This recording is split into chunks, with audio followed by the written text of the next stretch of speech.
ఈ లోకం ఒక మాయని తెలుసుకున్నాను. ఏది నా సొంతం కాదనుకున్నాను.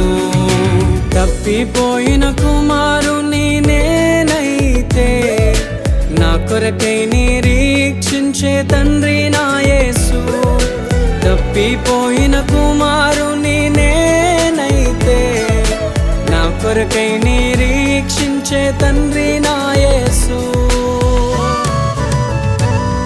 ఈ లోకమంతా నేను వెతకినా నాకు లేదయ్యా ఎక్కడా ఆనందం.